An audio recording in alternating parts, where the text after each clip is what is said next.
नमस्कार, खबरों का पंचनामा देख रहे हैं आप। मैं हूं आपके साथ पूजा। हम लेकर आए हैं देश और दुनिया की 5 बड़ी खबरें, जिस पे चर्चा के लिए मेरे साथ स्टूडियो में मौजूद हैं कैपिटल टीवी के editor in chief doctor Manish Kumar. Doctor साहब, बहुत बहुत स्वागत है आपका। धन्यवाद। सबसे पहले नजर हेडलाइंस पर।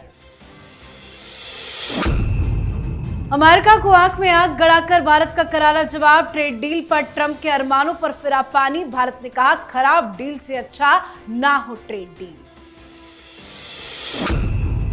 राम मंदिर चढ़ावा चोरी मामले में सुप्रीम कोर्ट में हुई अहम सुनवाई। सुप्रीम कोर्ट का केंद्र, यूपी सरकार और ट्रस्ट को नोटिस। सुप्रीम कोर्ट ने एसआईटी से मांगी स्टेटस रिपोर्ट। अगली सुनवाई की तारीख भी तय। बाबा रामदेव ने दी मुस्लिम समुदाय को खरी खरी नसीहत। रामदेव बोले, हिंदू राज से डरे नहीं मुसलमान। दाढ़ी रखो, मूंछ कटाओ, कैसे भी वस्त्र पहनो, चरित्र अपने पूर्वजों जैसा रखो। रामदेव के बयान पर मचा घमासान। बागीपुर उपचुनाव में नीरज सिन्हा, प्रशांत किशोर और वीना मानवी ने भरा नामांकन। आखिरी दिन जबरदस्त हाई वोल्टेज ड्रामा। नामांकन के तुरंत बाद तेज प्रताप यादव की प्रत्याशी वीना मानवी गिरफ्तार। मिडिल ईस्ट में फिर बढ़ा तनाव। अमेरिका पर ईरान का पलटवार। 3 देशों में अमेरिकी सैन्य अड्डों को बनाया निशाना। फिर से माहौल तनावपूर्ण। खबरों की शुरुआत में सबसे पहले बात अमेरिका को भारत की कड़ी चेतावनी की। अमेरिका के साथ ट्रेड डील को लेकर भारत सरकार ने अपना रुख और सख्त कर लिया है। अमेरिका चाहता है कि भारत जल्द से जल्द इस ट्रेड डील पर मुहर लगा दे, लेकिन मोदी सरकार ने साफ कर दिया है कि जल्दबाजी में कोई फैसला नहीं होगा। सरकार का मानना है कि जब भारत की अर्थव्यवस्था मजबूत है और दुनिया के कई बड़े बड़े देशों के साथ व्यापार बढ़ रहा है, तो बिना फायदे के किसी डील पर साइन करने की कोई जरूरत नहीं है। भारत सरकार का कहना है कि सिर्फ जल्दबाजी में कोई समझौता नहीं किया जाएगा। अगर डील से देश को फायदा नहीं होता है तो ऐसी डील करने की कोई जरूरत ही नहीं है। सर, ट्रेड डील को लेकर भारत और अमेरिका के बीच में क्या चल रहा है? देखिए, वैसे सरकार की तरफ से कहा गया है कि ये खबर जो है झूठी है। खबर रूटर से आई। रूटर एजेंसी ने यह खबर छापी कि हिंदुस्तान कोई जल्दीबाजी नहीं कर रहा। उसका कारण ये है कि जैसे ही आपने सैंक्शंस वगैरह लगाए, टैरिफ वगैरह बढ़ाया, प्रधानमंत्री Modi he is a fast mover. जिस तरीके से यूरोप के साथ, दुनिया के अलग अलग देशों के साथ हमने ट्रेड डील किए, उसका नतीजा ये है कि पिछले महीने जो हमारा एक्सपोर्ट है, जो घाटे में जाना चाहिए था, उसमें 15% की बढ़ोतरी हो गई। हमारा ग्रोथ रेट भी उस पर इम्पैक्ट नहीं कर रहा, वो भी बेहतर चल रहा है। तो भारत बिना अमेरिका के साथ ट्रेड डील किए हुए भी नुकसान में नहीं है। तो इसका मतलब क्या है? भारत की स्थिति मजबूत हो गई। जब मजबूत हो गई, तो जब हमको नुकसान नहीं हो रहा है, तो फिर हम नुकसान वाला डील क्यों करें? ये बेसिक फंडा जिसको लेकर के बवाल मचा। हालांकि रूटर की इस रिपोर्ट के बाद भारत सरकार की तरफ से कहा गया कि नहीं, ऐसी कोई बात नहीं है, लेकिन ये डिप्लोमेसी है। रूटर वाले अपने से नहीं छापे होंगे। इसको कहते हैं ये चाणक्य नीति। सांप भी मर गया और लाठी भी नहीं टूटा। अमेरिका को मैसेज भी चला गया और मैसेज नहीं भी गया। जी, अब बात राम मंदिर दान चोरी मामले में सुप्रीम कोर्ट में हुई अहम सुनवाई की। सुप्रीम कोर्ट के चीफ सूर्यकांत की अगुवाई वाली 3 जजों की बेंच में आज राम मंदिर चढ़ावा चोरी मामले को लेकर अहम सुनवाई हुई। सुनवाई करते हुए राम जन्मभूमि तीर्थ क्षेत्र ट्रस्ट को नोटिस जारी किया गया। साथ ही केंद्र और यूपी सरकार को भी नोटिस भेजा गया है। इसके साथ ही सुप्रीम कोर्ट ने एसआईटी से मामले की जांच की स्टेटस रिपोर्ट भी मांगी है। सुप्रीम कोर्ट ने मामले की अगली सुनवाई अगले सोमवार को तय की है। तब तक एसआईटी को अपनी स्टेटस रिपोर्ट अदालत में पेश करना होगा। सर, क्या कुछ हुआ आज सुप्रीम कोर्ट में? सुप्रीम कोर्ट में एक तरीके से जैसे ही शुरुआत हुई, चीफ जस्टिस ने एक ऐसा बयान दिया, उससे रुख का जो है पता चल जाता है। इन्वेस्टिगेशन चल रहा है, एसआईटी अच्छी तरीके से जांच कर रही है, उसका रिपोर्ट मांगा गया है। रिपोर्ट में अगर चीफ जस्टिस को ये लगेगा कि नहीं, किसी को बचाने की कोशिश की जा रही है, लैकलस्टर अप्रोच है, समय पे नहीं हो पाएगा, या इसमें किसी को बचाने की कोशिश की जा रही है, अगर वो कन्विंस हो जाएंगे तो फिर सारी चीज़ें हो जाएगी। लेकिन चीफ जस्टिस ने शुरुआत में ही क्या कह दिया, वो जो याचिका करता है उनकी तरफ से कहा गया कि बहुत दिक्कत हो रही है, बहुत गड़बड़ी है, तो चीफ जस्टिस ने उसका सेंटेंस पूरा भी नहीं होने दिया। जबकि दैट वाज ओपनिंग रिमार्क, उसमें ही चीफ जस्टिस ने कह दिया कि एनर्जी बचा के रखो, बाहर काम आएगा। मतलब मीडिया में जाकर के ये सारी बातें कहिए, कोर्ट में कहने की आवश्यकता नहीं है। इससे ये पता चलता है कि जजेस को ये मालूम है कि ये मामला क्रिमिनल और लीगल से ज़्यादा ये पॉलिटिकल और मीडिया में चेहरा चमकाने वाला मामला है। ये बात तो तय है। अब दूसरी चीज़, ये जो लोग हैं उसमें कुछ पॉलिटिकल लोग भी हैं जो याचिका करता है। अब ये लोग सरकार के ऊपर ये आरोप लगाते हैं कि भाई ये जो सीबीआई है, ये जो सीएजी है, ये जो ईडी है, ये जो इलेक्शन कमीशन है, ये बीजेपी की एजेंसी है। तो आप एक तरफ आरोप लगाते हो कि ये एजेंसियां सरकार के लिए काम करती हैं, तो फिर आप याचिका क्यों ये डाल रहे हो कि भाई सीबीआई से जांच हो? तब वो क्या अचानक से वो सरकार की, बीजेपी की एजेंसी से वो कुछ और इंडिपेंडेंट एजेंसी बन जाती है?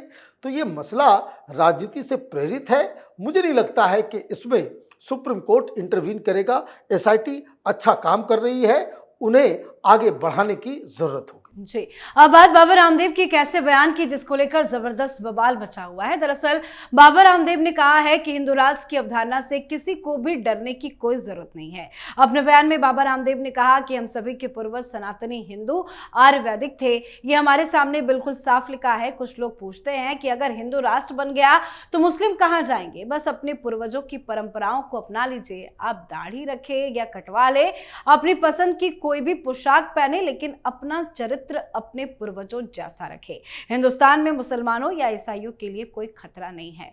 अब रामदेव के इसी बयान को लेकर घमासान छिड़ गया है। अलग अलग दलों की और साथ ही मुस्लिम धर्मगुरुओं की प्रतिक्रिया सामने आ रही है। सर, बयान तो 100% सत्य है जो बाबा रामदेव ने कहा है, लेकिन इतना विरोध क्यों हो रहा है? देखिए, विरोध इसलिए हो रहा है कि उन्होंने कोई नई बात नहीं की।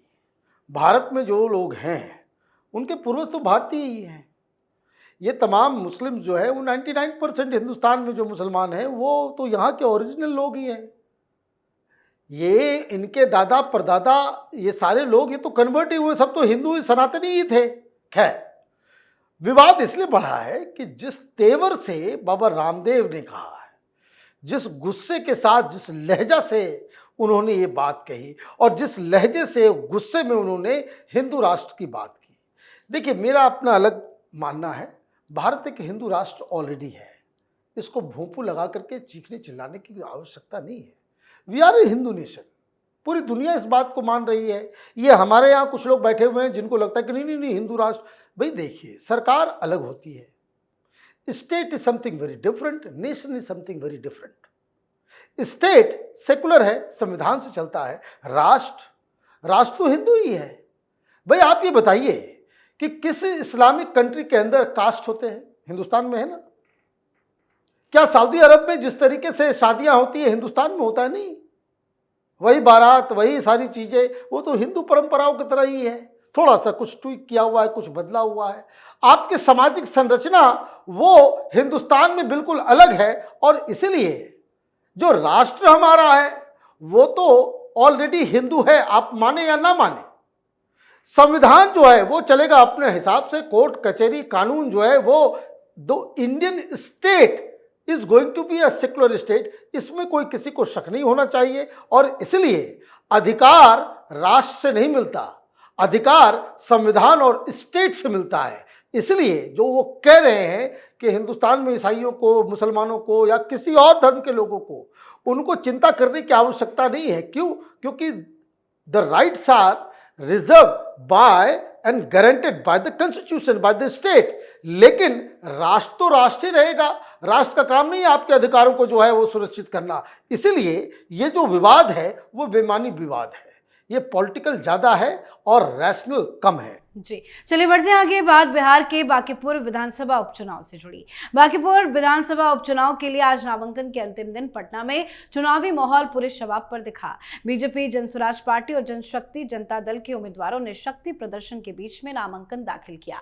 बीजेपी प्रत्याशी नीरज कुमार सिन्हा, जनसुराज पार्टी के संस्थापक प्रशांत किशोर और जेजेडी प्रत्याशी वीना मानवी ने अपने अपने समर्थकों के साथ नामांकन पत्र दाखिल किया। बीजेपी प्रत्याशी के नामांकन में सीएम सम्राट चौधरी समेत कई बड़े बड़े नेता मौजूद रहे। हालांकि बड़ी आज की ये बात रही कि तेज प्रताप की प्रत्याशी वीना मानवी को नामांकन दाखिल करने के तुरंत बाद पुलिस ने गिरफ्तार कर लिया। गिरफ्तारी के दौरान वीना मानवी लगातार विरोध करती रही। तेज प्रताप यादव ने भी विरोध जताया। उन्होंने आरोप लगाया कि ये कार्रवाई राजनीतिक दबाव में की गई है। पुलिस के मुताबिक वीना मानवी के खिलाफ धोखाधड़ी के एक पुराने मामले में अदालत से गैर जमानती वारंट जारी था। कलेक्ट्रेट परिसर में पुलिस टीम को देखते ही वीना मानवी वहां से बचकर निकलने की कोशिश करने लगी, लेकिन पुलिस ने मुस्तैदी दिखाते हुए उन्हें हिरासत में ले लिया। सर, आज नामांकन का आखिरी दिन था, इस चुनाव को कैसे देख रहे हैं आप? देखिए, ये चुनाव तो हाई प्रोफाइल है ही दो वजह से। एक, भारतीय जनता पार्टी के अध्यक्ष, राष्ट्रीय अध्यक्ष, उनकी सीट है वो खाली हुई है और वहां पे कोई नया प्रत्याशी आया है और उसको चुनौती देने के लिए जो अपने आप को दुनिया का सबसे बड़ा चुनावी रणनीतिकार समझता है वो आ गया है। भाई, प्रशांत किशोर तो अपने आप को सबसे बड़े तीरंदाज समझते हैं ना। वहां पे ट्रेडिशनली ये लड़ाई वहां पे आरजेडी और बीजेपी के बीच होती रही है। ये जो धुरंधर हैं प्रशांत किशोर, वो तो अपनी किस्मत उन्होंने आजमा लिया। जब असेंबली के इलेक्शंस हो रहे थे, 0 बटा सन्नाटा हाथ लगा। कहाँ वो सरकार बनाने जा रहे थे, 0 हाथ लगा। ये कैपिटल टीवी शुरू से कह रहा था। अभी हम लोग, हमारी टीम, हम लोग खुद पटना जाएंगे, आपको ज़मीनी हकीकत बताएंगे। लेकिन मेरा जो ओपनिंग जो अंडरस्टैंडिंग है वो यही है कि वहाँ ट्रेडिशनली जिस तरीके से आरजेडी और कांग्रेस के बीजेपी के बीच जो टक्कर होती थी, वही टकराव देखने को मिलेगा और प्रशांत किशोर तीसरे नंबर पर नजर आएंगे, ये दिख तो रहा है। लेकिन ज़्यादा और कंक्रीट बातें तब जब हम लोग वहां बांकीपुर में जाकर के आपको वहां की ग्राउंड जमीनी हकीकत बताएंगे। जी बिल्कुल। अब बात आज की आखिरी खबर की। अमेरिकी सैन्य हमलों के बाद मिडिल ईस्ट में तनाव और ज्यादा बढ़ गया है। आईआरजीसी ने I for an I operation शुरू किया है। इसके तहत ईरान ने कुवैत के 2 सैन्य ठिकानों पर हमला किया। ईरान का कहना है कि ये कार्रवाई अमेरिकी सैन्य हमलों के जवाब में की गई है। वहीं अमेरिका ने भी ईरान के कई सैन्य ठिकानों पर हमले करने की पुष्टि की है। आईआरजीसी ने कहा है कि उसके हमलों में कुवैत के अली अल सलेम एयरबेस और अहमद अल जबर एयरबेस को निशाना बनाया गया। आईआरजीसी का दावा है कि अली अल समेल एयरबेस पर मौजूद तेल टैंकों और पैट्रियट एयर डिफेंस सिस्टम को पूरी तरह से नष्ट कर दिया गया। वहीं अहमद अल जबर एयरबेस पर लगे एफपीएस रडार सिस्टम को भी तबाह करने का दावा किया गया है। अब दोनों देशों के बीच बढ़ते तनाव पर पूरी दुनिया की नजर बनी हुई है। सर, एक बार फिर से माहौल तो तनावपूर्ण हो गया, क्या ये आगे चलता रहेगा? देखिए, 2 स्तर पे लड़ाई लड़ी जा रही है। एक तो ग्राउंड में लड़ाई लड़ी जा रही है, जहां बॉम्ब गिर रहे हैं, जहां ड्रोन पे अटैक हो रहा है, जहां मिसाइल्स गिर रहे हैं, और दूसरा इंटरनेट पे मिस इन्फॉर्मेशन का। ईरान की तरफ से इस तरीके से बताया जा रहा है कि जैसे सारा कुछ तबाह कर दिया, कि ये एयर डिफेंस सिस्टम को हमने ख़त्म कर दिया, ये कर दिया, वो कर दिया। ऐसी बात नहीं है। दिक्कत क्या है कि ईरान को इस तरह के प्रोपेगेंडा की इसलिए आवश्यकता है क्योंकि उन्हें अपनी रिजीम को बचाना है। दिक्कत क्या हो रही है कि आप कहां अटैक कर रहे हो? अभी तक आप इजराइल पे अटैक नहीं कर रहे हो। क्यों? इजराइल से डर गए कि इजराइल अगर इंटर करेगा तो फिर मामला और खराब होगा। आपने कहां अटैक किया है? आज तस्वीरें आई है, बहरीन के अंदर आपने सिविलियन पॉपुलेशन के ऊपर आपने हमला कर दिया। आप यूएई को टारगेट कर रहे हो, आप ओमान को टारगेट कर रहे हो, जहां 2 दिन पहले आपका विदेश मंत्री बैठा हुआ था। विदेश मंत्री बातचीत के लिए गए हुए हैं, अगले दिन आप वहां पे बम बरसा रहे हो।